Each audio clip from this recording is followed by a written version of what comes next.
আসসালামু আলাইকুম। আপনাদের সাথে আছি আমি নাঈম হোসাইন। আশা করি আপনারা সকলেই ভালো আছেন। আজকে আমি আপনাদেরকে দেখাতে যাচ্ছি যে কিভাবে আপনি আপনার এক্সেলে একটি বর্ডার অ্যাড করবেন।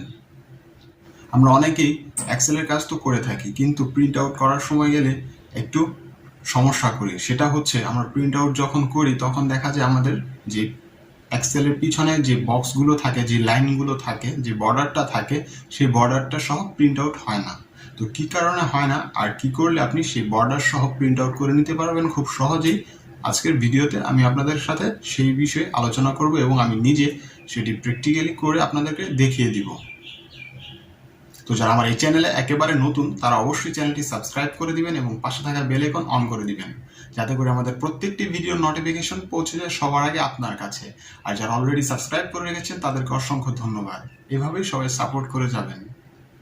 তো চলুন বেশি কথা না বাড়িয়ে শুরু করি আমাদের আজকের ভিডিও।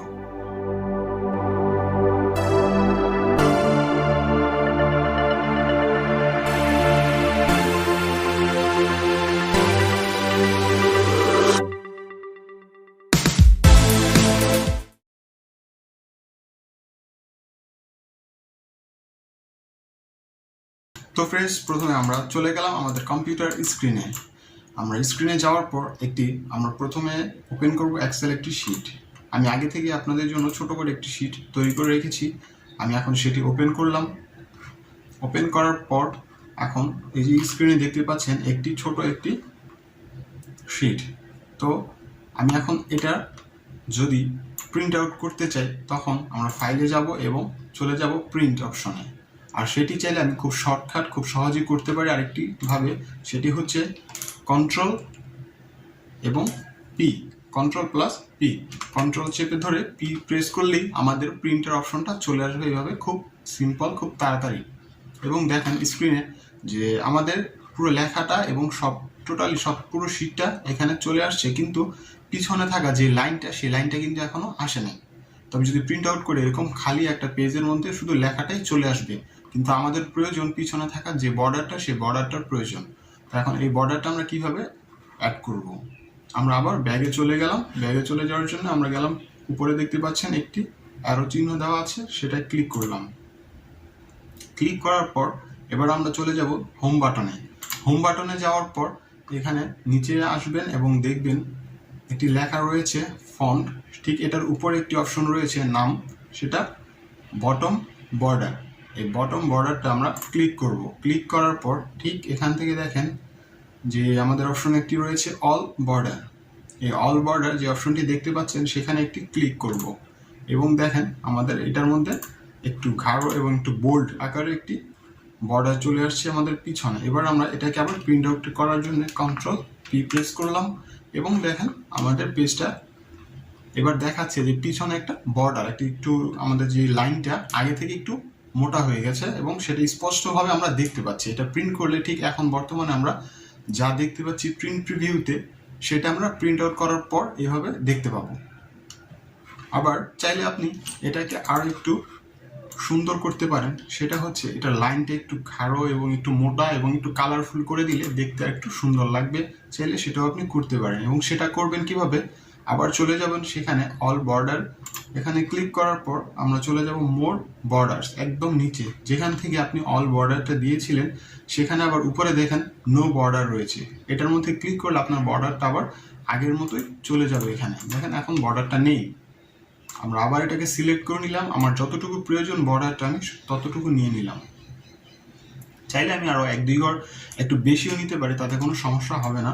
আমি একটি ঘর বেশি নিয়ে নিলাম, উপরে নিচে ডানে বামে চারোদিকে আমি একটি ঘর বেশি সিলেক্ট করে নিলাম। এবার চলে গেলাম আবার হোমে যাওয়ার পর আমরা আবার চলে যাব মোর বর্ডার্স। এখানে যাওয়ার পর এখানে স্ক্রিনে দেখতে পাচ্ছেন বর্ডার্স একটি অপশন রয়েছে এবং সেখানে কিছু রয়েছে। আমার বাম দিকে এখানে দেখতে পাচ্ছেন লাইন স্টাইল, এখানে কিছু লাইনের কিছু চিহ্ন বিভিন্ন আকার আকৃতি রয়েছে, মোটা চিকন ডট ডট বিভিন্ন স্টাইলের লাইন রয়েছে। এখান থেকে আপনি যেটি সিলেক্ট করবেন সেটি আপনার বর্ডারে শো করবে। আর তার জন্য লাইনটা সিলেক্ট করার জন্য এখানে দেখতে পাচ্ছেন আউটলাইন, ইনসাইড লাইন, নান। এই নানটার মধ্যে থাকলে আপনার বর্ডার থাকবে না। আর আউটলাইন ক্লিক করলে আপনার বর্ডারের চারপাশে একটি বক্সের আকৃতি চলে আসবে এবং ইনসাইড ক্লিক করলে ভেতরে যে বক্সটা সেটা চলে আসবে। এবার আপনি যদি চান একটা কালার অ্যাড করবেন, চাইলে কালারটা অ্যাড করতে পারেন। আমি একটি কালার অ্যাড করে দিলাম এবং এটাকে আমি দেখেন আবার ইনসাইড এবং আউটলাইন এই দুটো আবার ক্লিক করে দিলাম এবং আমার কালারটা, আমার যে বর্ডারটা সেটার মধ্যে অ্যাড হয়ে গেছে। এবার আমি এটা ওকে প্রেস করে দিলাম। দেখতে পাচ্ছেন আমার এটা স্ক্রিনে দেখাচ্ছে কালারফুল হয়ে গেছে। এবার যদি আমি আবার প্রিন্ট অপশনে যাই, দেখেন আমার স্ক্রিনটা আরও একটু আকর্ষণীয়, খুব সুন্দর দেখাচ্ছে। এটা আমি জাস্ট ফর্মুলা, আমি আপনাদেরকে এক্সাম্পল হিসেবে বোঝানোর জন্য দেখালাম। আপনি চাইলে অন্য কোনো কালার দিতে পারেন, নাও দিতে পারেন। এবং এটা যদি আমরা আবার পুনরায় রিমুভ করতে চাই, তো এটা সিলেক্ট করব আগে। সিলেক্ট করার পর হোমে চলে যাব। হোমে যাওয়ার পর আমরা চলে যাব আবার সেই বর্ডার অপশনে, মোর বর্ডার্স থেকে আমরা জাস্ট এখানে নান দিয়ে দেব। নান দিয়ে এবার ওকে দিয়ে দেব। আমাদের যে বর্ডারের চিহ্নগুলো, যে লাইনগুলো, সেগুলো আবার পরিপূর্ণভাবে আগের মতোই হয়ে যাবে, চলে যাবে। আমি এটা আবার সেভ করে রেখে দিতে পারি, যে কোনো সময় আমি এটা প্রিন্ট আউট করতে পারি। আশা করি সবাই বুঝতে পেরেছেন কিভাবে আপনি আপনার এক্সেল শিটে একটি বর্ডার তৈরি করবেন এবং প্রিন্ট আউট করবেন। প্রিন্ট আউট তো আমি করিনি, চাইলে আপনি করে নিতে পারবেন। এভাবেই সিলেক্ট করবেন, চলে যাবেন কন্ট্রোল পিতে, প্রিন্ট আউটের অপশনে চলে যাওয়ার পর আপনি এখান থেকে জাস্ট প্রিন্ট করে দিবেন এবং হয়ে যাবে আপনার প্রিন্ট। ভিডিওটি ভালো লাগলে অবশ্যই একটি লাইক করবেন, কমেন্ট করবেন এবং বন্ধুদের সাথে বেশি বেশি শেয়ার করবেন। আপনাদের একটি লাইক কমেন্ট পেলে আমাদের জন্য অনেক ধরনের ভিডিও আপনাদের জন্য বানানোর জন্য আমাদের অনেক আগ্রহ বাড়ে, আমরা খুব উৎসাহিত হই। এভাবে সাপোর্ট করে যাবেন। সবাই ভালো থাকবেন, সুস্থ থাকবেন। দেখা হবে অন্য কোনো ভিডিওতে। আল্লাহ হাফিজ।